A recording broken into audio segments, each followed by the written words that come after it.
겠습니다. 이동관 방통위원장 후보자의 기억 상실 쇼가 끝났습니다. 개인정보 보호와 사생활 보호를 핑계로 대부분의 자료 제출을 거부했고 처음부터 끝까지 발뺌, 모르쇠로 일관한 후보자의 태도는 윤석열 정부의 국회 무시 트렌드와 같았습니다. 후보자 부인이 생활기록부 내용을 고쳐달라고 요구했다는 담임 교사의 인터뷰 보도를 거짓말이라 주장하고 이를 여당은 결정적인 증거인 참고인 채택은 반대하는 코미디를 하였습니다.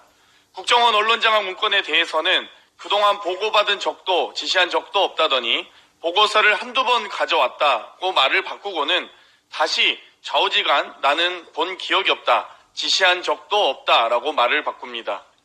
윤석열 서울중앙지검장 당시 수사팀이 작성한 국정원 직원들의 구체적인 진술은 언론장악 문건의 지시자로 홍보수석실을 가리키고 있습니다. 청와대 홍보수석실에서 요청했기 때문에 작성했다.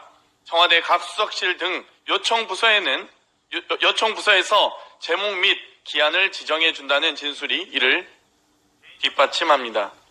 이를 부인하는 이동관 후보자의 답변은 윤석열 당시 서울중앙지검장과 수사팀이 부실 수사를 했다는 뜻밖에 되지 않습니다. 후보자 배우자가 인사청탁과 함께 2천만 원을 받았다가 돌려준 시점도 후보자와 돈을 전달한 사람의 말이 다릅니다. 후보자는 바로 다음 날 돌려주었다고 설명했지만 돈을 전달한 당사자는 한참 뒤에 돌려받았다고 밝혔습니다. 수많은 의혹과 거짓말에 대한 어떠한 해명도 자녀 학원 폭력에 대한 반성도 정권을 칭송하고 집권자를 찬양해야 한다는 언론관도 어느 하나 제대로 해소된 것이 없습니다. 청문회에선 국민께서 부적격임을 확인하셨습니다. 다른 누구도 아닌 이동관 후보자 본인이 방송에서 한 말을 소개하겠습니다. 밥 먹듯이 말 바꾸고 패거리 문화의 핵심에 있는 것 같은 사람. 국회에서 거짓말 한 사람은 지명되면 안 된다고 생각합니다. 논란에도 불구하고 임명이 된다면 국민들이 납득하기 어려울 것입니다.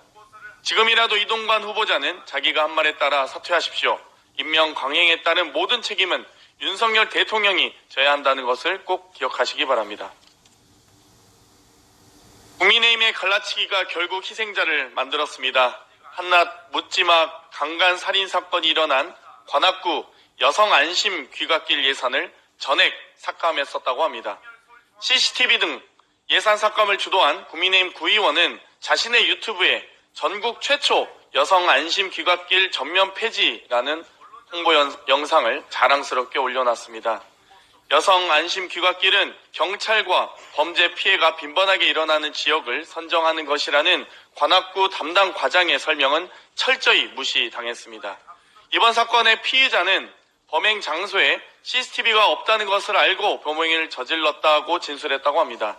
만약 관악구가 예산을 없애지 않고 원래대로 집행했다면 이번 범죄를 막을 수 있었을지도 모릅니다. 이번 사건은 우리 사회 일각에 삐뚤어진 성별 갈등과 혐오가 얼마나 위험수위에 이르렀는지 적나라하게 보여주고 있습니다. 세상에 절대로 타협할 수 없는 것이 있습니다. 바로 국민의 안전입니다. 주민 안전을 포기하고 조롱한 구의원에 대한 국민의힘의 책임 있는 조치를 기대하겠습니다. 이상입니다.